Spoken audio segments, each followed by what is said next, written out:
Cuando empezamos a trabajar en este video, ni siquiera podíamos imaginar cuántos hechos interesantes, oscuros y extraños descubriríamos. Cada nueva página de la historia despertaba preguntas cada vez más inquietantes.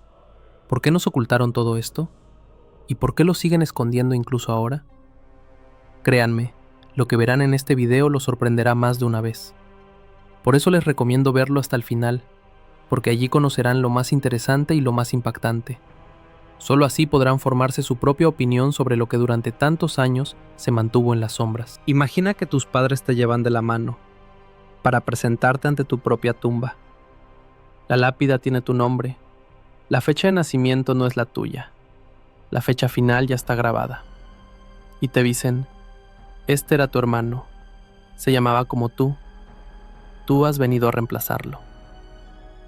Ese niño, con ojos enormes y negros como pozos, es Salvador Dalí. Desde el principio, la vida de Dalí es una carrera contra un fantasma y contra el tiempo. Si no llegaba a ser un genio inmortal, corría el riesgo de ser, para siempre, el segundo Salvador, la copia defectuosa de un original muerto. Figueres, Cataluña, finales del siglo XIX, principios del XX. Una ciudad pequeña, ordenada, de gente que cree en el trabajo, el ahorro y las buenas maneras. Nada hace pensar que allí va a nacer uno de los artistas más excéntricos del siglo. En una casa burguesa, con muebles pulidos y olor a tinta de oficina, vive la familia Dalí. El padre, notario, hombre respetado, duro como el mármol. Su fe está en los documentos, en las firmas, en los sellos, en todo lo que se puede poner en un papel y guardar en un archivo. La madre, delicada, cariñosa, incapaz de ver un rasguño en su hijo sin angustiarse. Antes de Salvador, hubo otro Salvador, el primogénito. Murió de pequeño. Dejó un vacío gigantesco, una herida abierta y un nombre disponible. Así que cuando nace el nuevo niño, le dan el mismo nombre, Salvador. No es solo un hijo, es la posibilidad de resurrección. El pequeño Dalí crece con una frase flotando en el aire de la casa. Tú eres nuestro Salvador, de nuevo. Un día, sus padres lo llevan al cementerio. Frente a la tumba del hermano muerto, le enseñan la lápida. El niño mira su propio nombre grabado en la piedra. Alrededor, silencio. En su cabeza, algo hace clic. No es solo un niño, es un sustituto, un doble, un reflejo obligado a ser más brillante que el original. Ese choque, esa sensación de ser otro, va a acompañarlo toda la vida. Y Dalí decide, aunque aún no sepa ponerle en palabras, que tiene que escapar de esa sombra. ¿Cómo? Siendo más grande que la vida, más escandaloso que la muerte, más memorable que cualquier tumba. Desde muy pronto, el pequeño Salvador se comporta como si el mundo fuera un escenario, y él, el protagonista absoluto. Hace rabietas teatrales, grita más alto que los demás niños, se deja caer al suelo como si muriera, para ver si lo miran.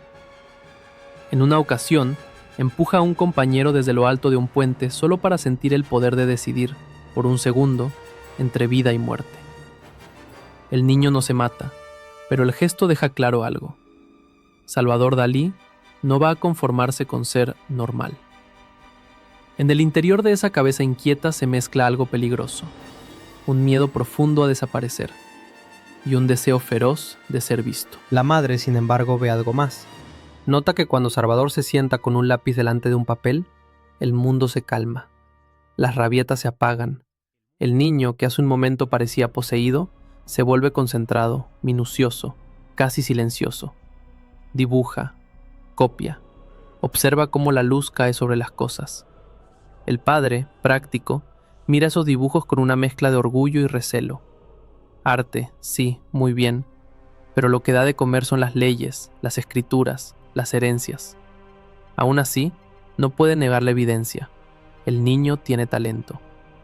Con los años, los cuadernos se llenan de paisajes del Ampurdán, de retratos familiares, de escenas vistas desde la ventana.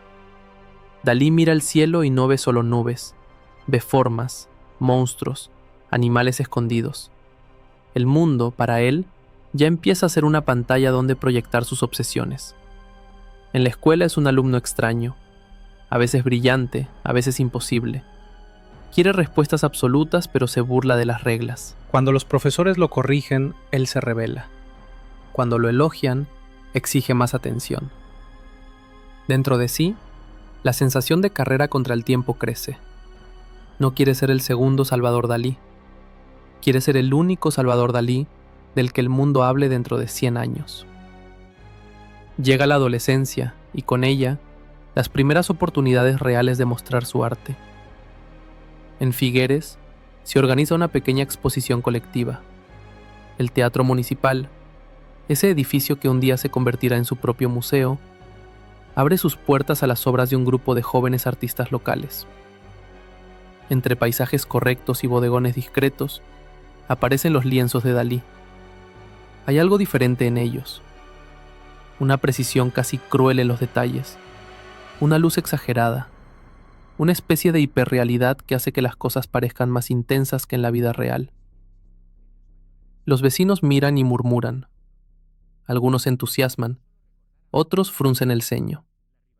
Pero nadie pasa de largo indiferente. Dalí siente una descarga eléctrica. Si en una pequeña ciudad ya puede provocar rumores, ¿qué pasará en una gran capital? ¿Qué pasará en París, donde viven los grandes genios? ¿Qué pasará en la misma ciudad donde reina el hombre del que ya ha oído hablar como de un dios? Pablo Picasso. Picasso. El nombre aparece en la vida de Dalí como un meteoro. Es el español que triunfó en París, el que cambió la pintura, el que convirtió las reglas en piezas rotas y las rearmó como cubismo. Para Dalí, Picasso es una figura doble, un héroe y una amenaza. Porque si ya existe un genio español en el siglo XX, ¿habrá espacio para otro? ¿O el mundo solo recordará a uno? La rivalidad aún no es real. Picasso ni siquiera sabe que Dalí existe, pero en la mente del joven de Figueres ya se ha declarado una guerra silenciosa. Voy a superarlo. No solo voy a ser tan grande como él, voy a ser más grande, o no seré nada. El padre, aunque escéptico, comprende que el talento del hijo no es un capricho pasajero. Acepta que Salvador estudia arte en serio, y con 17 años, el joven Dalí se traslada a Madrid para ingresar en la Real Academia de Bellas Artes de San Fernando. Es un salto brutal, de la tranquilidad provincial a la ebullición de la capital. Pero lo más importante no está en las aulas, sino en un edificio muy particular, la residencia de estudiantes. La residencia es un laboratorio de ideas. Allí conviven futuros poetas, cineastas, físicos, filósofos. Es el lugar donde España, todavía con una pierna en el siglo XIX, intenta poner la otra en el XX. Dalí llega con sus maletas, su acento catalán y su ego desbocado. En los pasillos de la residencia conoce a dos personas que marcarán su destino, el poeta Federico García Lorca y el joven cineasta Luis Buñuel. Con Lorca, la relación es una mezcla peligrosa de admiración, juego intelectual y tensión emocional. Federico se fascina con Dalí, con sus ojos brillantes, sus teorías delirantes, su manera de retorcer las palabras como si fueran pinceladas verbales. Dalí, a su vez, se siente hipnotizado por el lenguaje de Lorca, por su forma de convertir Andalucía en metáfora, por esa sensibilidad que parece venir de otro planeta. Hay momentos de intimidad, de paseos nocturnos, de conversaciones en las que el tiempo parece detenerse. Se rumorea una atracción más profunda, algo que ninguno de los dos se atreve a definir con claridad. Dalí, que pide libertad absoluta en el arte, tiembla ante la idea de enfrentarse a sus propios sentimientos. El conflicto entre deseo y miedo se suma a los otros conflictos que ya arden en su interior. Con Buñuel, la relación es diferente, menos sentimental, más explosiva. Buñuel es cerebro afilado, espíritu iconoclasta. Entre los dos, empezará a gestarse, con el tiempo, una bomba cinematográfica llamada Un perro andaluz. Pero eso aún queda lejos. Por ahora, lo que pesa es la máquina de la academia. La Academia de San Fernando es prestigiosa, pero rígida. Hay que copiar moldes clásicos, estudiar anatomía, respetar la tradición. Dalí al principio juega al juego. Sus dibujos académicos son impecables. Puede imitar a los maestros con una facilidad irritante. Y es precisamente esa facilidad la que lo aburre. Empieza a llegar tarde a clase, a faltar, a aparecer vestido de forma extravagante, a cuestionar abiertamente a los profesores. En una de las escenas más reveladoras de su carácter, llega el momento del examen final. Los profesores se sientan, preparados para juzgarlo. Dalí los mira con frío desafío y pronuncia una frase que, de un plumazo, dinamita su futuro académico. Me niego a ser examinado por gente que no es competente para juzgarme. Lo expulsan. Su padre, al enterarse, se enfurece. En Figueres, al notario le llega el eco del escándalo. Su hijo, el artista, ha sido echado de la academia por insolente. Para un hombre que cree en las instituciones, es una humillación. En casa, la tensión explota. Se cruzan gritos, reproches, amenazas de cortar el apoyo económico. Dalí, sin embargo, siente algo muy distinto, un extraño alivio. La jaula se ha abierto. Si la academia no puede contenerlo, tal vez sea la prueba de que va por el camino correcto. Pero hay un problema: el tiempo. Mientras él es expulsado por desafiar a sus profesores, en París, Picasso ya es una leyenda viva. Cada año que pasa sin que el mundo conozca a Dalí es un año más de ventaja para su rival imaginario. En la cabeza del joven pintor aparece una especie de cuenta atrás silenciosa. Tiene que convertirse en genio reconocido antes de que la sombra de Picasso se vuelva demasiado grande, antes de que la historia se cierre sin dejarle espacio. Libre de la academia, pero encadenado a sus propias ambiciones, Dalí empieza a experimentar con estilos como si cambiara de máscara. Pasa por el impresionismo, por el cubismo, por el futurismo. Absorbe influencias como una esponja. A veces, sus cuadros parecen un resumen de toda la pintura europea comprimida en un lienzo catalán. En su habitación, las paredes se llenan de recortes, reproducciones de cuadros, fotografías, noticias. Dalí estudia la obra de Picasso con la obsesión de un detective y la envidia de un competidor. Cada cuadro del malagueño es una amenaza y una invitación. En 1926, finalmente, toma una decisión radical. Tiene que ir a París. Tiene que ver de cerca al hombre que, hasta ese momento, es el rey indiscutible del arte moderno. El viaje a París no es solo un traslado geográfico, es un salto al corazón del huracán artístico de la época. Cafés llenos de humo donde se discute de política y estética. Galerías donde los cuadros recién pintados cambian el destino de sus autores de la noche a la mañana. Grupos de artistas que se odian y se admiran a la vez.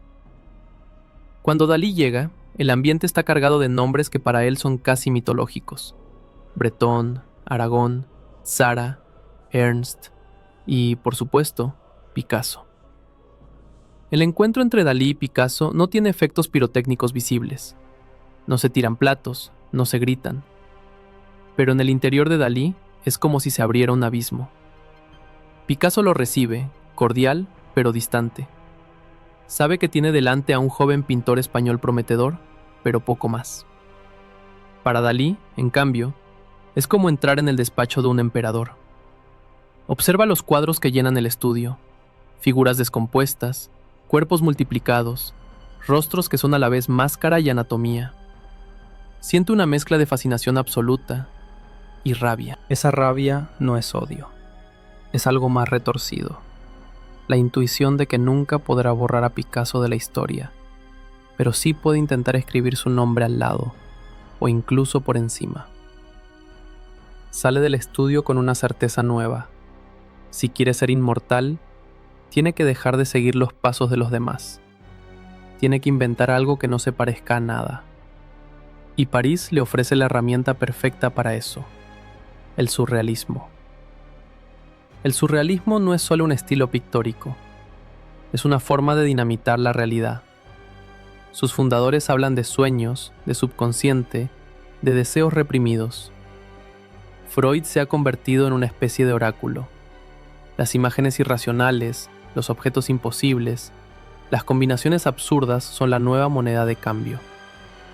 Para Dalí, que lleva toda la vida sintiéndose como un intruso en su propio mundo, el surrealismo es una revelación. Por fin hay una teoría que legitima lo que él ya veía de niño, que las cosas no son lo que parecen, que una roca puede ser una cara, que un reloj puede derretirse, que un paisaje puede ser un espejo del miedo. Dalí no entra en el surrealismo como un discípulo humilde, entra como un depredador que ha encontrado su territorio natural. Empieza a desarrollar un método propio, lo llama método paranoico crítico. Consiste en provocar estados de confusión controlada, en ver dobles imágenes, en dejar que la mente construya asociaciones delirantes y luego pintarlas con una precisión casi fotográfica. Ahí está una de las claves de su poder. Las escenas son imposibles, pero la técnica es impecable. El resultado, el espectador se cree lo increíble. Mientras tanto, en España, la situación política se complica. La monarquía se tambalea, la república se asoma en el horizonte, las tensiones sociales empiezan a hervir. El tiempo, para Dalí, acelera. No es solo la sombra del hermano muerto, no es solo la figura gigantesca de Picasso. Es también la sensación de que el mundo entero está a punto de romperse y que él tiene que dejar su marca antes de que todo estalle. En medio de ese torbellino, su vida personal también cambia de rumbo. La relación con Lorca se enfría, llena de malentendidos, de silencios dolorosos, de caminos que se separan sin terminar de explicarse. Con Buñuel, la colaboración germina poco a poco. Pronto trabajarán juntos en un proyecto cinematográfico que escandalizará a media Europa. Dalí, sin embargo, siente que falta algo más que amigos y teorías. Falta una figura que ordene su caos, que alimente su narcisismo, que le sirva de musa y de espejo. Falta alguien que lo mire como nadie lo ha mirado antes. Y entonces, en 1929, a la Costa Brava llega una mujer de acento francés, origen ruso y mirada hipnótica. Viene con su marido, el poeta Paul Éluard. Se llama Gala. Dalí aún no lo sabe, pero está a punto de entrar en la fase más intensa de su vida. Su carrera contra el tiempo se va a acelerar. Su rivalidad con Picasso va a tomar una nueva dimensión. Su arte va a volverse más escandaloso, más preciso, más inconfundible. Y el precio de todo eso será más alto de lo que imagina. Porque cuando el genio se cruza con el amor, la política y la fama mundial, los relojes empiezan, de verdad, a derretirse. Gala entra en la Costa Brava como si fuera un personaje que alguien hubiera arrancado de un sueño y lo hubiera arrojado a la realidad. Tiene el pelo oscuro, la mirada aguda, una belleza nada convencional, casi severa. No parece una musa etérea, sino un general en miniatura, acostumbrado a mandar. Dalí, rodeado de amigos, ve cómo ella baja de la barca, el vestido pegado al cuerpo por la brisa salada. Ella todavía está casada con el poeta Paul Éluard. Ha vivido guerras, revoluciones, amores turbulentos. Él, en comparación, parece un adolescente desbordado de teorías y miedos. Pero cuando sus miradas se cruzan, algo ocurre. No es el típico flechazo romántico, es algo más peligroso. El reconocimiento entre dos personas que entienden, en un segundo, que pueden destruirse o construirse mutuamente. Durante esos días en Cadaqués, el tiempo parece plegarse. Los paseos por las rocas bajo el sol se vuelven conversaciones infinitas sobre miedo, deseo, fe, dinero, arte. Dalí le enseña a Gala dibujos, ideas, bocetos de mundos que solo existen en su mente. Gala lo observa, lo desmonta, lo vuelve a montar. Eres un genio, pero si sigues así, te morirás pobre y olvidado en Figueres. Esa frase le cae como un trueno. Por primera vez, alguien une dos palabras que Dalí no había querido enfrentar juntas: genio y olvidado. La rivalidad con Picasso se clava en su cabeza con más fuerza. Hay un solo lugar en la historia para el español que transformó el arte del siglo XX. El reloj empieza a correr más rápido. Dalí se impone un plazo silencioso. Antes de cumplir 40 años, tiene que ser tan famoso como Picasso.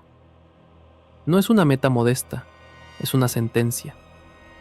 Si no lo consigue, sentirá que ha perdido contra su hermano muerto, contra su padre, contra el mundo entero. Gala escucha esa confesión velada, ese miedo, y sonríe de lado. Hay algo en ese chico, de bigote incipiente y voz temblorosa, que la atrae. No es solo talento, es hambre. Hambre de eternidad. Y donde hay hambre, ella sabe que puede entrar como aliada y como dueña. La relación no tarda en convertirse en un escándalo. Gala decide quedarse con Dalí. Poco a poco se separa de Éluard.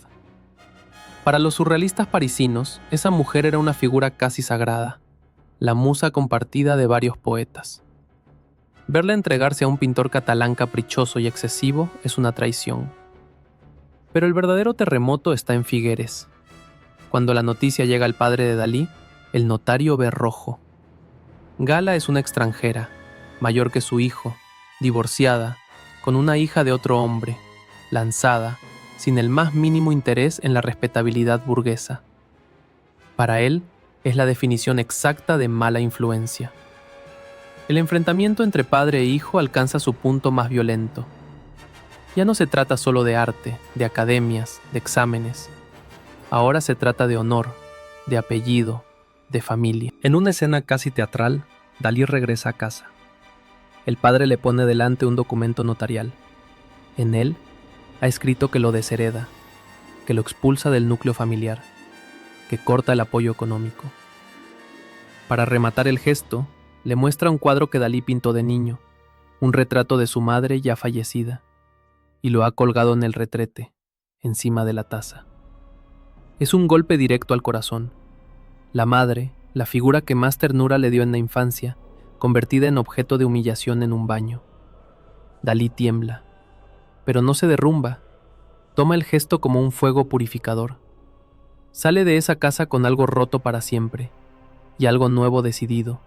Si su familia lo expulsa, entonces su nueva familia será el mundo entero.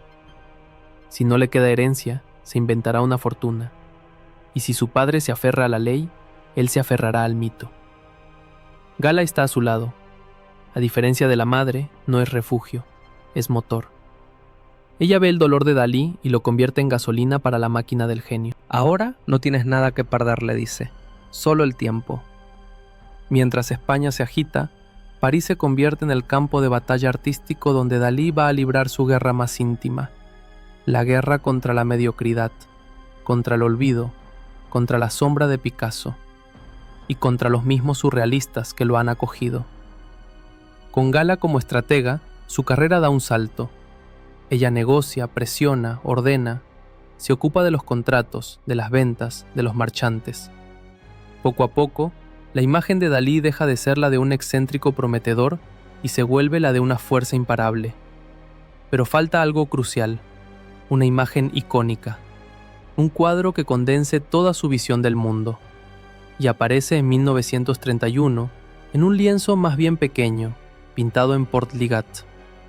El mar, las rocas, una luz quieta de tarde eterna. Y sobre una mesa extraña, blanda, imposible, unos relojes derretidos como queso al sol. Es la persistencia de la memoria. Los relojes no marcan la hora correcta, se deslizan, se pliegan, se escurren, como si el tiempo fuera una sustancia viscosa que se puede doblar, aplastar, devorar. En una esquina, una forma amorfa, media cara, medio cuerpo, medio sueño, duerme con un ojo cerrado y pestañas larguísimas. El cuadro no solo es una fantasía surrealista, es un manifiesto. En un mundo donde el tiempo es rígido, medido por relojes oficiales, por calendarios, por exámenes, por herencias, Dalí crea un universo donde el tiempo se derrite, donde el pasado, el presente y el futuro se mezclan, donde la infancia, el miedo a la muerte, el hermano muerto, Picasso, la guerra que se acerca, el amor por Gala, todo cabe en la misma imagen. Ese cuadro lo catapulta. De repente, los críticos hablan de él como de la nueva gran voz del surrealismo. Picasso, desde su estudio, ve como otro español, más joven, Empieza a ocupar titulares. La carrera se estrecha, pero mientras su estrella sube, el ambiente dentro del grupo surrealista se enrarece. André Breton, el papa del surrealismo, quiere un movimiento radical, políticamente comprometido, ligado al comunismo, a la revolución. Para él, el arte no es un juego de imágenes, es un arma. Dalí, en cambio, está fascinado por otra cosa, por el poder de los símbolos, por la religión, por la sexualidad reprimida, por las figuras autoritarias, por las imágenes que hacen temblar desde lo más profundo del subconsciente. Habla de Hitler de una forma inquietantemente ambigua, como si lo viera más como un sueño monstruoso que como un criminal real. Los compañeros empiezan a mirarlo con recelo. ¿Es Dalí un genio o un provocador irresponsable? ¿Está con ellos o solo está consigo mismo? La tensión estalla cuando lo acusan de jugar con imágenes fascistas. Dalí se defiende diciendo que él no es político, que su única lealtad es hacia el inconsciente, hacia la libertad absoluta del deseo. Pero Breton no compra esa explicación.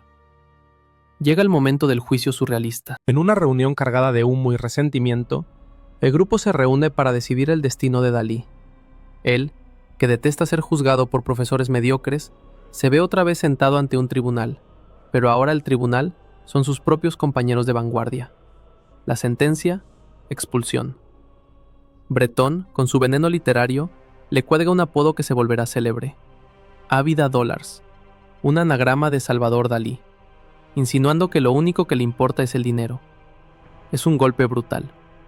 Ser expulsado del surrealismo es, en teoría, perder la plataforma que le ha dado fama. Perder el sello de revolucionario. Es, otra vez, ser arrojado fuera de una casa que ayudó a habitar. Pero una vez más, Dalí convierte la expulsión en combustible. Si los surrealistas lo echan por vendido, él va a demostrar que puede triunfar sin ellos. Si lo acusan de amar demasiado el dinero, convertirá el dinero en parte de su propio espectáculo. La cuenta atrás se aprieta. Ya no es solo llegar antes de los 40. Ahora también se trata de demostrar, rápidamente, que puede sobrevivir a la traición de los suyos. Paralelamente, España se hunde en el caos. La República, la esperanza, las tensiones. Luego, la Guerra Civil, 1936. Un país cortado en dos. Amigos enfrentados a muerte. Bombardeos, ejecuciones, exilios. Dalí mira todo eso con una mezcla de horror y distancia. Su familia está allí. Su tierra está allí. Lorca, su amigo, el poeta que caminó con él por los jardines de la residencia, será asesinado cerca de Granada. La noticia lo golpea tarde, como un eco ensangrentado que llega desde muy lejos. No hay cuerpo, no hay tumba, no hay despedida, solo silencio y miedo. En el interior de Dalí, la culpa se mezcla con el instinto de supervivencia. Él no ha empuñado fusiles, no ha estado en trincheras. En lugar de eso, sigue pintando. Sigue alimentando su propio mito. Muchos no se lo perdonarán jamás.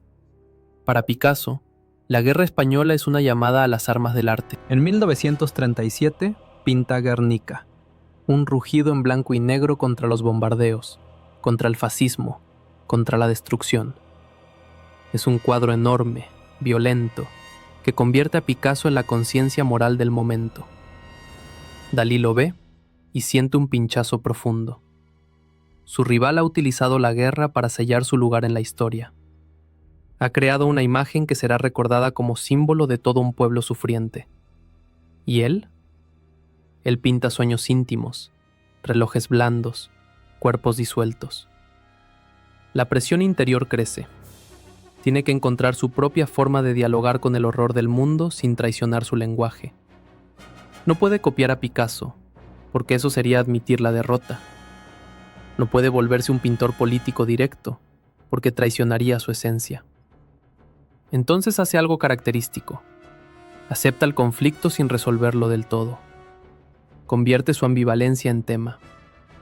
Sus cuadros empiezan a llenarse de muletas, de figuras partidas, de cuerpos que son a la vez sagrados y obscenos. Mientras Europa se incendia, Dalí se obsesiona con las imágenes del cristianismo, con la resurrección, con la materia que estalla, con los átomos que se separan. empieza a intuir que la siguiente gran revolución no será solo estética, sino científica. Pero antes de llegar ahí, tendrá que escapar. La guerra civil termina en 1939 con la victoria de Franco. España se cierra como una herida mal cosida, y, casi al mismo tiempo, el mundo entero se encamina hacia una guerra aún mayor, la Segunda Guerra Mundial. Para un artista que ya está en la mira de muchos, quedarse en Europa se vuelve peligroso. Gala, pragmática, toma la decisión que cambiará de nuevo sus vidas. Hay que irse a Estados Unidos. La escena del embarque tiene un dramatismo cinematográfico. En el puerto, entre maletas, soldados, refugiados, ruido metálico de grúas y olor a sal y carbón, Dalí y Gala suben a un barco con destino al otro lado del océano. Dejan atrás un continente al borde del colapso. Amigos perseguidos, enemigos armados, viejos cafés que ya no existen, estudios que pueden ser bombardeados en cualquier momento. Dalí, en la cubierta, mira cómo la línea de la costa se hace pequeña. En su cabeza, el tiempo vuelve a convertirse en un líquido espeso. Sabe que en Europa, mientras él cruza el Atlántico, Picasso sigue en el centro de la escena. Sabe que hay otros artistas huyendo, otros genios compitiendo por la atención del nuevo público americano. Sabe que los críticos pueden decidir, en pocos años, quién fue el gran genio europeo exiliado y quién fue uno más. La carrera contra el reloj entra en una fase crítica. En ese momento, Dalí calcula: si América lo acepta, puede multiplicar su imagen hasta niveles nunca vistos. Si América lo rechaza, quedará atrapado entre dos mundos: un viejo continente en guerra y un nuevo continente indiferente. En la noche del barco, mientras muchos duermen, él permanece despierto, aferrado a la barandilla, mirando la negrura del mar. Se imagina a sí mismo como un personaje de una película que aún no se ha rodado, el pintor loco que conquista Hollywood, que vende cuadros como quien vende sueños, que transforma la publicidad en arte y el arte en espectáculo. Gala, a su lado, calcula números. Piensa en contratos, en galerías, en posibles mecenas. Su amor por Dalí tiene forma de plan de negocio y de fe fanática. Al amanecer, cuando el horizonte empieza a iluminarse, Dalí decide una cosa: en Estados Unidos no será solo pintor, será una marca, será un fenómeno. Si Picasso es el rey del arte moderno en Europa, él se propone ser el emperador del imaginario popular en América. El tiempo, de nuevo, es limitado. La guerra no durará para siempre. Otros artistas llegarán, las modas cambiarán. Tiene apenas unos años para aprovechar la urgencia del mundo, el hambre de imágenes, la fascinación por lo extraño. En algún lugar, su hermano muerto sigue en silencio bajo la lápida. En otro, Picasso sigue pintando. En otro, Breton sigue fulminándolo con palabras. Dalí, en medio del océano, entiende que ya no puede ser solo un competidor más en el campo del arte. Tiene que convertirse en algo que nadie más se atreva a hacer. Y al fondo, empezando a dibujarse como una promesa brillante y monstruosa, aparece la costa de América. América lo recibe como si fuera una criatura caída de otro planeta. El puerto, las sirenas, los rascacielos recortando el cielo como cuchillos de vidrio. Dalí baja del barco con Gala del brazo. Un abrigo demasiado elegante para un refugiado, una mirada demasiado segura para alguien que acaba de huir de una Europa en llamas. En Nueva York, la ciudad donde todo parece posible y todo puede desaparecer de un día para otro, Salvador Dalí decide una cosa muy simple y muy peligrosa. No va a adaptarse a América. Va a obligar a América a adaptarse a él. No quiere ser otro europeo más con talento. Quiere ser el europeo que convierte los sueños en espectáculo y el espectáculo en dinero, fama y poder simbólico. El reloj interno sigue corriendo. Tiene 30 y tantos. El plazo que se impuso, ser tan grande como Picasso antes de los 40, está cerca. Cada día que amanece entre rascacielos es un recordatorio brutal. O conquista este país a lo grande, o se quedará como una nota al pie en el manual donde Picasso ocupa todo el capítulo. La primera fase de conquista es visual. Dalí entiende que, en Estados Unidos, La imagen vale incluso más que el lienzo. No basta con pintar bien. Hay que aparecer, hay que escandalizar, hay que ser noticia. Se presenta en inauguraciones vestido como un aristócrata de una dimensión paralela. Trajes impecables, bastón, bigote afilado hacia el cielo como dos signos de interrogación. En una conferencia llega dentro de un traje de buzo, con escafandra metálica incluida. Mientras habla de arte, empieza a quedarse sin aire. La gente, al principio, piensa que es parte del espectáculo. Luego se dan cuenta de que casi se asfixia de verdad. Es un desastre. Y un éxito total. Al día siguiente, todos hablan de él. Dalí entiende que el riesgo físico, el ridículo potencial, el ¿está loco o se está burlando de nosotros?, forman parte de su método tanto como los pinceles. Su proceso creativo se expande más allá del estudio. Todo lo que hace, desde cómo entra en un taxi hasta cómo responde a una entrevista, lo concibe como una performance. El cuadro ya no empieza cuando pone pintura sobre el lienzo, empieza cuando alguien pronuncia su nombre. Mientras tanto, en su taller improvisado en Nueva York, trabaja como un obsesivo. Se levanta tarde, pero cuando se sienta frente al caballete, el tiempo parece desaparecer. Cada trazo está calculado, cada sombra milimetrada. El caos está solo en la superficie. Debajo hay una disciplina casi militar. Gala controla las citas, las ventas, los marchantes. Anota números, discute contratos, eleva el precio de los cuadros con una frialdad quirúrgica. Ella ve lo que muchos críticos se niegan a admitir. Dalí no es solo un artista, es una máquina de producir símbolos que se transforman en dinero, prestigio y poder. La Exposición Universal, los grandes almacenes, los escaparates de la Quinta Avenida. América es un gigantesco teatro, y Dalí se cuela en cada rincón. En 1939 diseña un pabellón para la Feria Mundial, El Sueño de Venus. Es mitad atracción de feria, mitad templo erótico. Sirenas semidesnudas, paredes blandas, agua, esculturas que parecen salidas de un sueño húmedo de los dioses griegos. Entre la multitud que hace cola, hay niños, soldados, señoras elegantes que no saben si apartar la mirada o seguir mirando. Los organizadores se escandalizan, le piden que baje el tono. Él sube el volumen. El rumor corre. Ese español loco no solo pinta relojes derretidos, ahora monta espectáculos donde los sueños, el sexo y el arte se mezclan en algo que nadie sabe cómo clasificar. Mientras tanto, las revistas de arte se empiezan a dividir. Unos lo defienden como el genio más inventivo de su generación. Otros lo acusan de vulgarizar el surrealismo, de convertirlo en circo. Dalí, en lugar de defenderse, afila su sonrisa. Si lo llaman payaso, él se convierte en el payaso más caro del mundo. Si lo llaman vendido, firma más contratos. Si dicen que solo le importan los dólares, escribe su nombre al revés en la historia y lo convierte en lema. Todo esto, cada entrevista, cada escándalo, tiene una dirección secreta. Cada portada en una revista americana, cada fotografía suya al lado de estrellas de cine, cada aparición en Sociedad, es un ladrillo más en la catedral donde quiere poner su estatua frente a la de Picasso. Hollywood se fija en él como quien ve un nuevo efecto especial.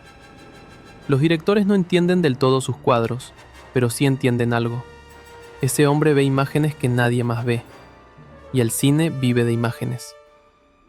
Alfred Hitchcock lo llama para diseñar la secuencia onírica de su película Spellbound. Dalí entra en un estudio de Hollywood y mira los decorados como si fueran juguetes gigantes. Le ponen delante carpinteros, pintores, técnicos de luz. Él saca bocetos. Ojos gigantes flotando, cortinas que se convierten en cuchillos, siluetas recortadas como sombras de pesadilla, mesas que no obedecen a las leyes físicas. Su método paranoico crítico se traduce en madera, tela, luz. En el set, las horas pasan entre órdenes, correcciones, ajustes. Dalí insiste en detalles minúsculos: el ángulo exacto de una sombra, el grosor de una línea, la textura de un telón que va a salir apenas unos segundos en pantalla. Los técnicos lo miran con una mezcla de irritación y respeto. Están acostumbrados a las estrellas de cine caprichosas, Pero este hombre no es simplemente un caprichoso. Es alguien que ve el plano final entero en su cabeza y se empeña en arrancarlo de allí con brutal precisión. Cuando la película se estrena, la secuencia de sueños se siente como un fragmento de otro mundo, incrustado en una trama de suspense. Muchos espectadores no saben que es obra suya, pero los que sí lo saben entienden el mensaje. Dalí puede infiltrarse en la máquina de los sueños de masas y dejar su firma allí. Poco después, otro gigante llama a su puerta: Walt Disney. Disney vive de fantasías amables, animales que hablan, princesas que cantan. Dalí vive de deseos retorcidos, de miedos nocturnos, de símbolos sexuales camuflados. En teoría no podrían estar más lejos. En la práctica, se entienden. Empiezan a trabajar en un proyecto conjunto: Destino. Dalí dibuja, pinta, inventa una coreografía surrealista donde una mujer y un jugador de béisbol se persiguen en un paisaje líquido y mutante. Relojes, figuras alargadas, torsos recortados, todo en movimiento. El proyecto se queda a medias, atrapado por problemas económicos y por la guerra. Durante décadas, Destino es un fantasma, un rumor. Pero para Dalí, la experiencia es una confirmación. Sus ideas no caben solo en cuadros, se expanden a la animación, al cine, a todo lo que tenga pantalla. Y ahí, otra vez, aparece el nombre del rival. Picasso no trabaja con Disney. Picasso no diseñó sueños para Hitchcock. Picasso reina en los museos. Dalí empieza a infiltrar sus pesadillas en los cines, en las casas, en los anuncios. Las reglas del juego cambian. No se trata solo de quién pinta mejor, sino de quién ocupa más espacio en la mente colectiva. Pero esa conquista tiene un precio: la sospecha constante de haberse vendido. Mientras Dalí diseña escaparates, portadas de revistas, campañas publicitarias, muchos artistas lo miran con desprecio. El arte, dicen, no debe mezclarse con jabón, cochecitos de bebé o licores. Dalí piensa lo contrario. Si el capitalismo fabrica deseos con anuncios, ¿por qué no colarse en ese sistema y mezclarle deseos que nadie había pedido? Empieza a diseñar objetos imposibles para la vida cotidiana. Un teléfono lagosta, sofás con forma de labios de mujer, vitrinas donde los maniquíes parecen criaturas entrañables y perturbadoras a la vez. Su proceso es siempre el mismo. Toma un objeto trivial y lo somete a su método paranoico. ¿Qué es un teléfono? Una boca que habla, un oído que escucha, una pinza que atrapa. ¿Qué es una lagosta? Algo que se agarra, que pincha, que remite a lo animal, lo erótico, lo grotesco. Los mezcla y crea un nuevo tipo de monstruo doméstico. Mientras trabaja, dibuja decenas de bocetos. No tolera un error en la curva de una pinza, en el brillo de un botón. El resultado final tiene que parecer inevitable, como si siempre hubiera existido y él solo lo hubiera sacado a la luz. La frontera entre arte y diseño se deshace. Los periódicos sensacionalistas lo retratan como el genio loco que vende su imaginación a los grandes almacenes.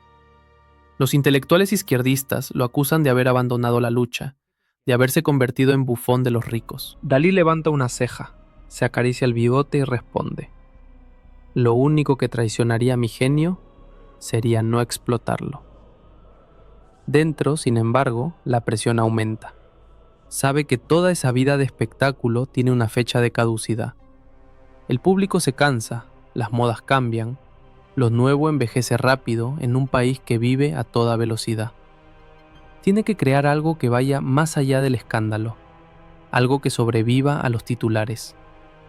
El mundo le da una pista brutal en 1945, con 2 golpes de luz insoportable: Hiroshima y Nagasaki.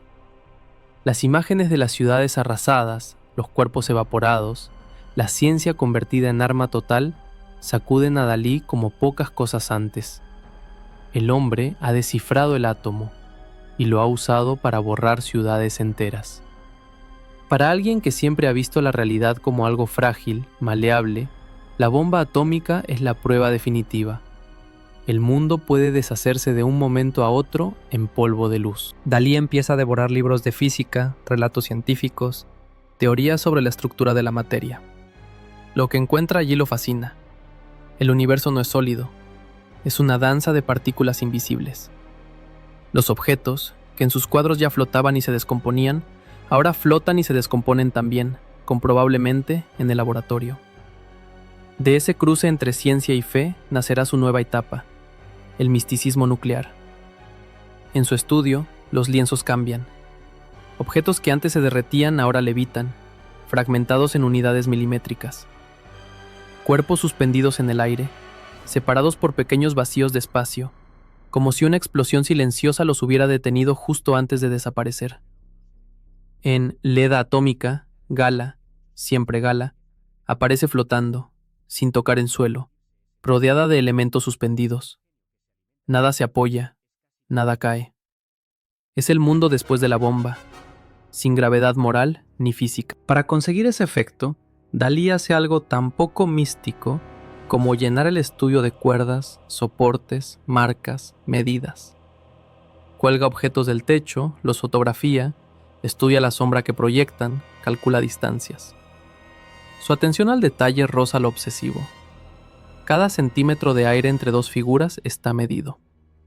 Luego, llega uno de sus golpes más inesperados: su reinvención como pintor de grandes temas religiosos. En una época en la que muchos artistas rompen con el cristianismo, Dalí se lanza a pintar a Cristo, pero no como siempre. En Cristo de San Juan de la Cruz, el cuerpo de Jesús cuelga visto desde arriba, como si el espectador fuera Dios. No hay sangre, no hay coro de santos, no hay fondo recargado. Solo un cuerpo suspendido sobre el mundo, en un espacio oscuro, casi cósmico. Los creyentes se escandalizan y se fascinan. Los ateos lo acusan de oportunista. Pero el cuadro se clava en la retina de quien lo ve. Es un milagro a la manera daliniana. Mezcla de técnica impecable, perspectiva imposible y una carga emocional que no se entiende del todo, pero se siente. En su estudio, Dalí se mueve como un sacerdote científico. Un ojo en el microscopio de la física, otro en los antiguos místicos españoles, un pie en la tradición católica, otro en la cultura de masas. Mientras tanto, el reloj no se detiene. Se acerca a la edad en la que muchos artistas empiezan a repetirse. Él no puede permitirse ese lujo. Repetir, para un genio que se alimenta de sorpresa, es casi peor que morir. En 1948, toma una decisión que muchos consideran un error y que él se empeña en convertir en victoria. Vuelve a España. Regresa a un país gobernado por Franco, un país gris, empobrecido, vigilado. La mayoría de los artistas, intelectuales y amigos de su juventud están muertos, exiliados o callados. Dalí, sin embargo, llega como un cometa excéntrico. Se instala en Portligat, en una pequeña casa de pescadores que irá ampliando hasta convertirla en un laberinto blanco frente al mar. Habitación tras habitación, jardín tras jardín, la casa se transforma en un autorretrato habitable. Huevos gigantes sobre los tejados, rincones llenos de objetos encontrados, espejos colocados estratégicamente para sorprender al visitante con su propia imagen multiplicada. Allí, el proceso de trabajo se vuelve más ritual. Se levanta, mira el mar quieto de la mañana, conversa con Gala sobre dinero, encargos, citas. Luego se encierra a pintar. Afila sus pinceles como un cirujano antes de una operación. Coloca el lienzo, prepara la paleta con una precisión maniática, cada color en su sitio, cada mezcla calculada. Las capas se superponen despacio. Lo que en otros pintores sería expresividad gestual, en él es control absoluto. Gala administra las visitas. No entra cualquiera. A veces, un marchante espera horas. A veces, una celebridad internacional cruza el umbral como si entrara en un santuario. La figura de Franco, en el fondo, es un problema peligroso. Dalí nunca se convierte abiertamente en propagandista del régimen, pero tampoco lo condena. Se deja fotografiar, acepta honores oficiales, repite frases ambiguas. Esa ambigüedad le permitirá seguir trabajando en España, pero le costará caro en términos de reputación entre la izquierda internacional. Para muchos se confirma la sospecha. Dalí solo es fiel a Dalí. Él responde como siempre, con cuadros. Pinta visiones atómicas de la Virgen, torsos que explotan en partículas, paisajes ampurdaneses convertidos en escenarios metafísicos. Y sobre todo, se concentra en construir algo que ningún otro artista ha tenido, su propio mausoleo en vida. Pero antes de llegar al teatro museo, hay otro frente en el que el tiempo también está haciendo estragos, su relación con Gala. Gala envejece. Su cuerpo, que fue arma de seducción y de poder, empieza a fallar. Sigue siendo su musa, su administradora, su filtro ante el mundo, pero también se vuelve más dura, más caprichosa, más distante. Dalí, que siempre la ha mezclado con imágenes de santas, reinas, vírgenes y demonios, empieza a sentir que la está perdiendo incluso cuando está sentada a su lado. Para compensar, la convierte en mito arquitectónico. Le compra un castillo en Púbol, un lugar apartado, rodeado de árboles, donde ella puede retirarse. El precio simbólico es brutal. Dalí solo puede entrar si ella le envía una invitación escrita. El hombre que exige atención constante, que quiere ser mirado a todas horas, queda reducido a esperar una carta para poder cruzar la puerta de la casa de su propia musa. Es un juego de poder y un recordatorio del tiempo. Gala ya no es la joven que lo conoció en Cadaqués. Él tampoco es el muchacho expulsado de la academia. En Porligat y en Púbol, el amor se ha transformado en una mezcla compleja de gratitud, dependencia, resentimiento y mito compartido. Mientras tanto, el mundo sigue comparándolo con su rival esencial. Picasso en Francia envejece de otra manera, rodeado de amantes, hijos, talleres llenos de cerámicas, toros, mujeres, guitarras. Sigue produciendo como un volcán inagotable. Dalí, que a veces lee los periódicos con miedo, encuentra esos artículos en los que críticos y periodistas hacen lo que él siempre supo que harían, ponen sus nombres en la misma frase. Picasso y Dalí, los dos grandes genios españoles del siglo XX. ¿Quién es más revolucionario? ¿Quién sobrevivirá mejor al paso del tiempo? Cada titular es un dardo, pero también una victoria. Ya no es solo el jovencito que quiere ser como Picasso. Es el otro nombre con el que Picasso debe ser siempre comparado. La carrera contra el reloj entra en una fase nueva, más silenciosa, más interna. Ya no se trata solo de llegar a la fama antes de cierta edad. Eso está conseguido. Ahora se trata de asegurar que los últimos años de producción no sean una caída, sino un crescendo definitivo que fije su imagen para siempre. Dalí siente que tiene, otra vez, un tiempo limitado. Los años de mayor lucidez técnica se acaban. Los temblores, las enfermedades, las debilidades físicas amenazan en el horizonte. Tiene que hacer algo que nadie más haya hecho. No un cuadro, no una serie, no un anuncio. Algo más grande. Algo que fusione escenario, vida, recuerdo, muerte y espectáculo. Algo que responda, de una vez por todas, a la escena fundadora de su vida. Aquel día en que, siendo niño, lo llevaron al cementerio y le mostraron una lápida con su mismo nombre. La idea le llega como un relámpago lento. Si de niño lo llevaron a ver su tumba, de viejo, él mismo construirá su tumba como un teatro. Un lugar donde su obra, su imagen, su memoria y su cadáver convivan bajo el mismo techo. Un edificio que sea un cuadro habitable. Un sueño dentro de otro sueño. Un espacio donde el público entre años después de su muerte y siga sintiendo que él está allí, riéndose por detrás de cada esquina. La escena se repite en su cabeza. Un visitante entra, mira arriba y ve una cúpula. Bajo esa cúpula, una tumba. Y alrededor, cuadros, objetos, performances congeladas. No será un museo convencional, será un truco de magia arquitectónico. El lugar perfecto ya existe, el viejo teatro de Figueres. Aquel en el que, de adolescente, expuso por primera vez sus cuadros ante sus vecinos.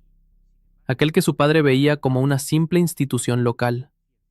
Aquel que el destino parece haber reservado para cerrar el círculo. Dalí se ve a sí mismo, mentalmente, en el escenario vacío. La madera cruje, las paredes tienen eco de obras olvidadas. Imagina derrumbar, reconstruir, llenar el espacio de huevos gigantes, de coches que gotean agua, de paredes pintadas, de vitrinas absurdas. Y en algún punto secreto, en una sala discreta, ve su propio ataúd. En ese instante lo entiende. La verdadera respuesta a la sombra de Picasso no será un cuadro concreto.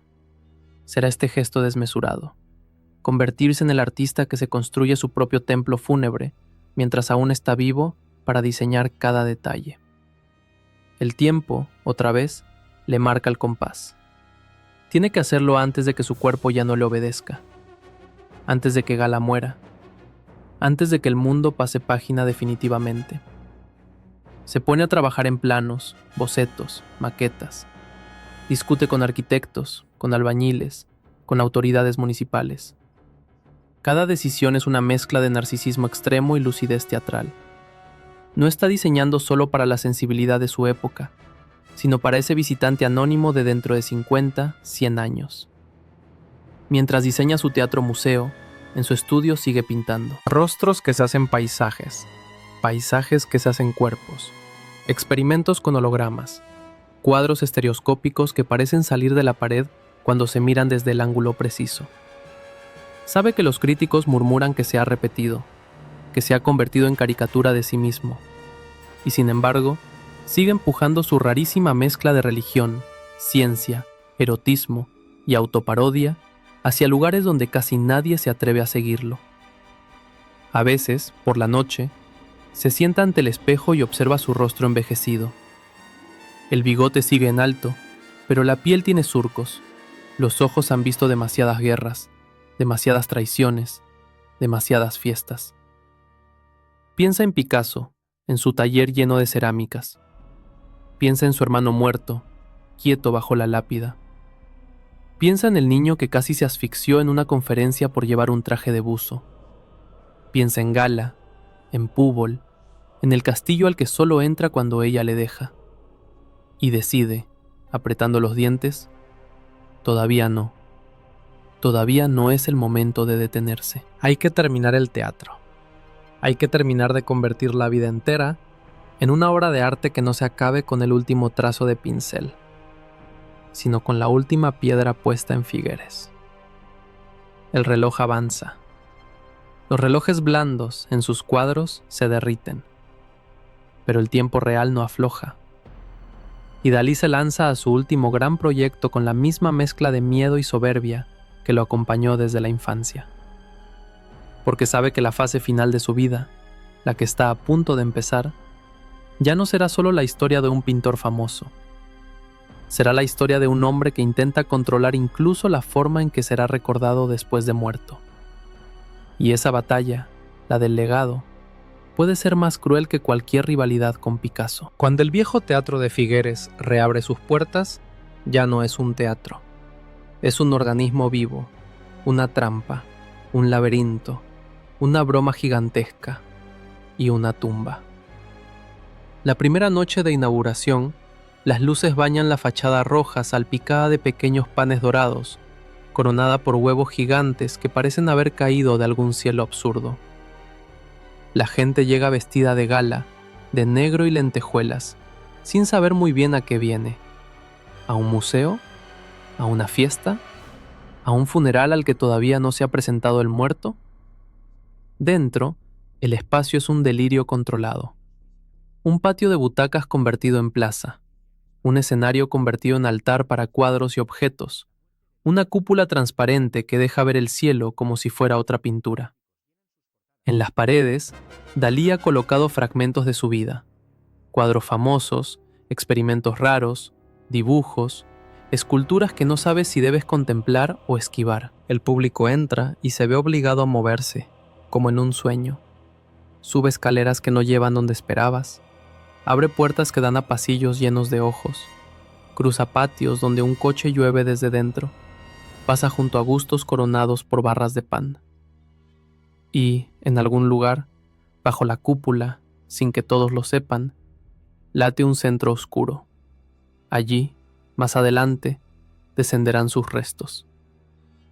Dalí camina aquella noche entre los invitados como un emperador extraño. Saluda, se deja fotografiar, posa delante de sus propios cuadros como si el cuadro, el autor y el espectador fueran parte de la misma escena, cuidadosamente compuesta. Por dentro, sin embargo, siente algo raro, una mezcla de triunfo y de vértigo.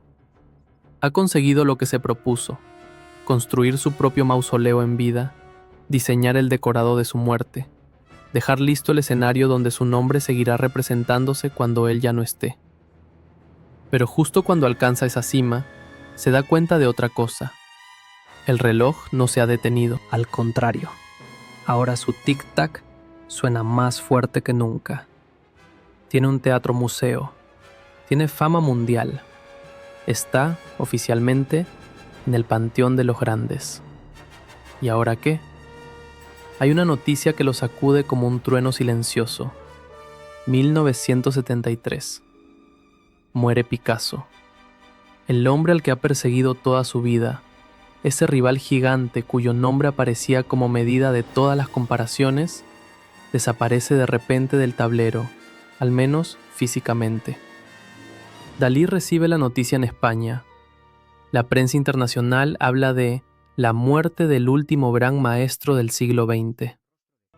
Revistas y periódicos llenan sus portadas con fotos del malagueño viejo, con ojos cansados, rodeado de cerámicas, de cuadros, de mujeres. En ese coro mundial de duelo, algunos periodistas se acuerdan del otro nombre inevitable. ¿Y Dalí? ¿Quién queda ahora? ¿Será Dalí el heredero final del título de gran genio español de la pintura? La pregunta, que podría sonar como una victoria, llega a Dalí como un golpe en el estómago. Por un lado, ha ganado la carrera del tiempo, en un sentido literal. Ha sobrevivido a su rival. El niño que temía ser siempre segundo, ha visto cómo el primero se marcha antes que él. Pero al mismo tiempo, hay algo profundamente perturbador en esa victoria. ¿Qué pasa cuando el enemigo contra el que te definiste toda la vida ya no está? ¿Contra qué corres ahora? En su interior, la sombra de Picasso no se disuelve con su muerte. Se vuelve más pesada, más abstracta. Ya no es un hombre vivo con el que se puede competir en titulares, exposiciones o escándalos. Es una estatua en la historia del arte. Dalí se mira al espejo y ve a un hombre mayor con bigote impecable y manos que empiezan a temblar ligeramente. El tiempo que antes se medía en antes de alcanzar a Picasso, ahora se mide en antes de que yo también me convierta en estatua. La cuenta atrás se reescribe. Ya no corre hacia la fama, eso lo consiguió, sino hacia algo más difícil de medir, la permanencia. En Portligat, el estudio sigue siendo un laboratorio de obsesiones. Cada día, Dalí se sienta frente a nuevos lienzos, pero su relación con la pintura es distinta. El cuerpo se cansa más rápido, la vista a veces le juega malas pasadas.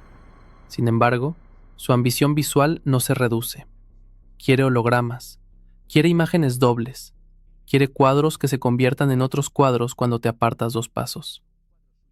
Experimenta con la tercera dimensión, con la ilusión óptica, con efectos que rozan la magia más que la pintura tradicional.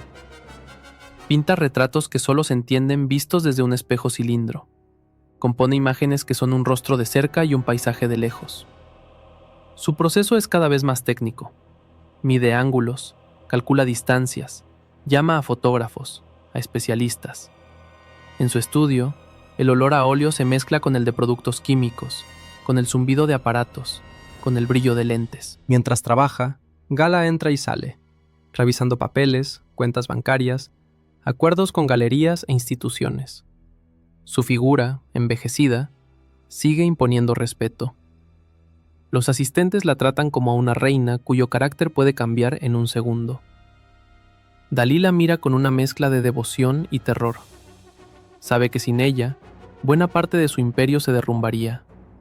Fue ella quien lo empujó a tomar decisiones difíciles, quien negoció cuando él solo quería crear, quien le recordó siempre que el genio que no controla sus contratos acaba siendo esclavo de otros. Pero también sabe que el precio ha sido altísimo. Ella se ha ido alejando del papel de amante para fosilizarse en figura de poder, de control, de juez implacable. En los cuadros de esta etapa, Gala aparece casi divinizada, como Madonna, como reina, como eje del universo. Es su manera de sacralizar lo que en la realidad cotidiana duele y se desgasta. En el fondo, hay un miedo nuevo, el de quedarse solo. Toda su vida ha vivido en relación a figuras gigantes. El hermano muerto, el padre severo, Picasso, el grupo surrealista, Gala. ¿Qué pasará si uno a uno todos desaparecen y solo queda él, viejo, frente a sus propias imágenes? Los años pasan. Franco envejece y muere. España se abre poco a poco, la censura afloja, la sociedad cambia. La juventud descubre a Dalí no solo en museos, sino en pósters, camisetas, documentales, imitaciones. El bigote se convierte en ícono. Niños que nunca han visto un cuadro suyo pueden reconocerlo por 2 líneas negras hacia el cielo. Dalí, que siempre quiso ser visto, observa ese fenómeno con una mezcla de orgullo y desconfianza. ¿Es eso la inmortalidad? Ser reducido a un bigote, a una caricatura, a un adjetivo daliano que la gente usa sin saber a qué se refiere exactamente. En entrevistas televisivas se multiplica su personaje. Habla en tercera persona, responde con frases enigmáticas, hace pausas dramáticas, juega con los periodistas como un gato con un ovillo de lana. Sabe que cada aparición pública es una inversión en su futuro mito, incluso si los intelectuales se desesperan. A la vez, surgen críticas más agudas. Algunos dicen que hace años que no es innovador, que se ha convertido en repetición de sus propias fórmulas. Otros lo atacan por sus ambigüedades políticas, por no haber condenado a Franco con claridad, por haberse beneficiado de un régimen al que muchos de sus viejos amigos sufrieron. Los juicios se superponen. Dalí, que siempre detestó ser examinado por incompetentes, se ve rodeado de tribunales invisibles. La crítica, la moral, la historia. La única forma que conoce de responder es la misma de siempre: exagerar su propia teatralidad. Se presenta como un genio absoluto, casi divino, destinado a ser incomprendido. No pide disculpas, no busca redención. Si el mundo quiere verlo como un monstruo narcisista, él se ocupa de que ese monstruo sea inolvidable. Pero por las noches, en Portligat o en Púbol, cuando las cámaras están lejos y el maquillaje se ha deshecho, el viejo Salvador escucha otro tipo de juicio, el que le dicta el tiempo al oído. ¿Cuántos cuadros le quedan por pintar? ¿Cuántas ideas podrá materializar antes de que la mano le tiemble demasiado? ¿Cuántas visitas podrá hacer todavía a su teatro-museo antes de que tenga que entrar allí sin poder salir? La salud de Gala se deteriora de forma más evidente que la suya. Sufre dolores, se agota con facilidad, se vuelve más irritable. Los médicos entran y salen del castillo de Púbol. Los tratamientos se acumulan, los remedios se superponen, pero el tiempo no negocia. Dalí, que tantas veces la representó como figura eterna, ve cómo la mujer real se encoge, se transparenta, pierde peso y fuerza. Es una visión insoportable para alguien que ha vivido de transformar la realidad en mito. Ahora, el mito se resiste a tapar la fragilidad del cuerpo. Empiezan las ausencias. Días en que ella no quiere verlo. Momentos en que lo recibe como a un visitante más, ya no como a su gran amor, ni a su gran proyecto. Dalí espera las invitaciones a Púbol como quien espera telegramas del más allá. Y luego llega el golpe definitivo. 1982. Gala muere. La noticia cae sobre él como una explosión silenciosa. Aunque llevaba años preparándose, en realidad no estaba preparado. ¿Cómo podría estarlo alguien que construyó buena parte de su identidad en torno a la mirada de esa mujer? Dalí acude al castillo, a las salas donde tantas veces la imaginó como reina inmortal. Ahora, el castillo huele a flores marchitas, a medicinas, a ropa vieja. En una de esas habitaciones, Gala descansa, definitiva, intocable. El hombre que convirtió relojes en masas derretidas se encuentra, por primera vez, con una realidad frente a la cual su imaginación se queda corta. No hay método paranoico crítico que le permita convertir la muerte de Gala en un juego de dobles imágenes. No hay truco óptico, no hay teoría, solo un hueco. Su reacción es radical. se encierra en la Torre Galatea, en Figueres, parte de su propio teatro-museo. Abandona Port Ligat, abandona casi todo. Se repliega sobre sí mismo como una criatura herida que se esconde en la cueva que ella misma excavó. La Torre Galatea, con sus paredes rojas y sus huevos, se convierte en una combinación extraña de fortaleza y ataúd anticipado. Allí, rodeado por su propio mito materializado en muros, Dalí empieza a ser su propio fantasma. Los últimos años son un territorio donde realidad y caricatura se mezclan de formas crueles. Su salud se resquebraja. Hay agravamiento de problemas cardíacos, temblores, debilidades. Su capacidad para pintar grandes obras se reduce drásticamente. La mano que antes trazaba líneas milimétricas tiembla ahora como si el tiempo se vengara físicamente. Pasa largas horas en la cama, escuchando grabaciones, viendo la televisión, recibiendo visitas seleccionadas. Algunos vienen por auténtica devoción, otros por la curiosidad morbosa de ver al genio envejecido. Su imagen pública, mientras tanto, sigue multiplicándose. Libros, reportajes, documentales. El nombre Dalí se imprime en pósters, tazas, catálogos, calendarios. Las subastas anuncian cifras astronómicas por sus cuadros. Y surgen también las sombras. Discusión sobre la autenticidad de algunas obras firmadas en esta etapa. Dudas sobre hasta qué punto algunos asistentes aprovecharon su debilidad para producir y vender Dalís con participación dudosa del maestro. Esa sospecha duele tanto como cualquier enfermedad. Para alguien que siempre controló con obsesiva precisión cada milímetro de su obra, la idea de que su firma pudiera escaparse de sus manos, convertirse en sello para negocios turbios, es una especie de profanación anticipada. En 1984 ocurre un suceso que parece sacado de una novela negra surrealista. Un incendio en su habitación del castillo de Púbol. Dalí sufre quemaduras en las piernas y el torso. Las circunstancias nunca quedan del todo claras. ¿Un accidente con una estufa? ¿Una negligencia? ¿Algo más oscuro? El cuerpo, ya frágil, sale de ese episodio aún más debilitado.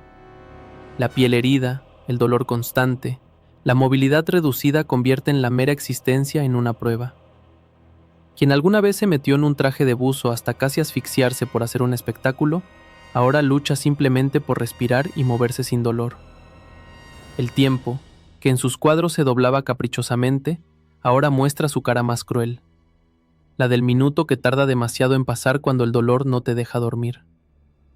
Aún así, incluso en esa fase, el espectáculo no se extingue del todo. Cuando lo visitan, a veces consigue levantar una ceja, marcar una frase brillante, deformar la situación con un comentario tan absurdo que rompe la compasión del visitante. Como si se negara, hasta el final, a ser solo un enfermo.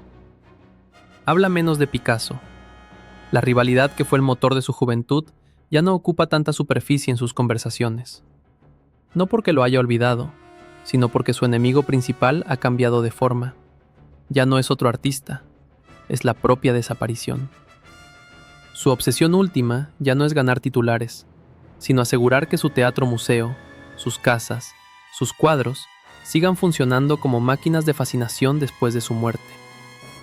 Da instrucciones, matiza deseos, deja claro dónde quiere descansar definitivamente, bajo la cúpula del Teatro Museo de Figueres. Allí donde empezó su aventura pública de adolescente, allí donde tantas veces se vio a sí mismo como actor y mago. Hay algo escalofriante y coherente en esa decisión.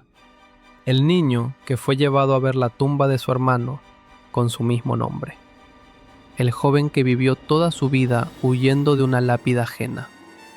El adulto que construyó su propio museo en vida, ahora se asegura de que la gente, durante décadas, caminará literalmente sobre su tumba, sin darse del todo cuenta. No quiere un cementerio tranquilo. Quiere descanso eterno en medio del ruido de los visitantes, del flash de las cámaras, de los murmullos de los guías turísticos. Quiere que, incluso muerto, la gente siga entrando en su obra, sin saber exactamente dónde termina el cuadro y empieza el cadáver. La cuenta atrás se acerca a cero. 23 de enero de 1989. En la Torre Galatea, el corazón de Salvador Dalí, que tantas veces pareció un motor inagotable de caprichos, miedos, delirios y genialidades, se detiene. Tiene 84 años. La noticia recorre el mundo con la velocidad de los nuevos medios de comunicación. Telediarios, periódicos, radios. Ha muerto Salvador Dalí. Imágenes de sus cuadros, de su bigote, de sus apariciones más estrambóticas, se repiten una y otra vez. En Figueres, el cuerpo es velado. Luego desciende a la cripta bajo la cúpula del Teatro Museo. El edificio que fue teatro, luego ruina, luego proyecto loco, luego escándalo arquitectónico, se convierte de manera definitiva en su sepulcro. Los visitantes que años después entran allí quizá no sepan, al pisar cierta zona del suelo, que bajo sus pies descansa el hombre que imaginó ese recorrido. Y sin embargo, cada ladrillo, cada huevo, cada objeto absurdo colocado en las salas es un recordatorio de que el verdadero funeral de Dalí empezó mucho antes de su muerte. Empezó el día en que decidió convertir su vida entera en escenografía. Mientras el mundo digiere la noticia, los debates se reactivan. ¿Fue un genio o un farsante? ¿Se vendió o reinventó el arte al infiltrarlo en la cultura de masas? ¿Fue un cobarde político o un independiente radical? ¿Superó a Picasso, igualó a Picasso o corrió siempre en un carril paralelo? Las respuestas cambian según quien responda. Algunos ven en él al gran traidor del surrealismo, otros al único que supo llevar el surrealismo al gran público sin diluirlo del todo. Hay quien lo condena como oportunista sin escrúpulos. Hay quien lo bendice como santo patrón de la imaginación desatada. Lo cierto es que el simple hecho de que, décadas después de su muerte, su nombre siga generando discusiones, demuestra que aquella carrera contra el tiempo no fue en vano. ¿Y su legado? Sus cuadros icónicos, los relojes blandos, los elefantes de patas interminables, las jirafas en llamas, los cuerpos que son cajones abiertos, forman parte del imaginario mundial.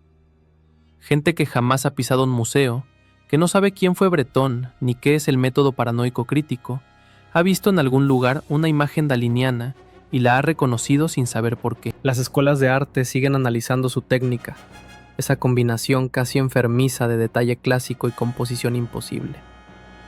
Los psicólogos se sirven de sus cuadros para hablar de sueños, de traumas, de deseos. Los publicistas le deben medio siglo de ideas visuales robadas, remezcladas sin pudor. El Teatro Museo de Figueres se llena cada año de cientos de miles de visitantes. Caminan por salas que parecen decorados cinematográficos, se hacen fotos con esculturas extrañas, se quedan clavados ante cuadros que, vistos de cerca, son una cosa y vistos desde el otro extremo de la sala, son otra. En Portligat, la Casa Blanca frente al mar se conserva casi como si Dalí pudiera entrar en cualquier momento con uno de sus trajes estrafalarios. Los botes en la cala, la luz dura del Mediterráneo, las rocas que tantas veces se transformaron en formas monstruosas en sus lienzos, siguen allí, como recordando que, antes de ser mito, fue solo un niño de pueblo con una imaginación demasiado grande para caber en los límites de un paisaje. Su figura sigue generando versiones teatrales, películas, novelas, ensayos, imitaciones, parodias. Cada generación vuelve a él y encuentra algo distinto. Los jóvenes se quedan con el provocador, los técnicos con el maestro del detalle, los filósofos con el arquitecto del delirio, los psicólogos con el niño que nunca dejó de mirar su propia sombra. Y mientras todo eso ocurre, esa lápida inicial, la del primer Salvador Dalí, sigue en el cementerio de Figueres, silenciosa. La historia podría haber terminado allí, con aquel primer niño muerto, con aquella familia rota, con ese nombre grabado en piedra. Pero los padres, en un gesto tan triste como inquietante, decidieron repetir el nombre. Y el segundo Salvador, el que creció bajo la presión de ser sustituto, decidió no contentarse con reemplazar a nadie. Decidió intentar reemplazar la propia idea de lo que un artista podía hacer. No solo un pintor que cuelga cuadros en paredes blancas, no solo un genio en un estudio silencioso, sino un personaje total, pintor, actor, escenógrafo, empresario de sí mismo, ilusionista del subconsciente, arquitecto de su propia tumba. La pregunta que quizá habría que hacerse no es si Dalí ganó o perdió la carrera contra Picasso, contra su padre, contra sus críticos.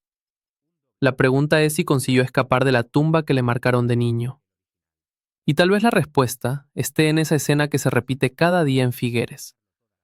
Un grupo de turistas entra, levanta la vista, ve la cúpula, se ríe ante un coche que llueve desde dentro, se incomoda ante un cuadro demasiado preciso para ser un simple sueño. No saben que están caminando sobre él. Pero él lo sabía. Él lo planeó. De algún modo, sigue ganando la partida.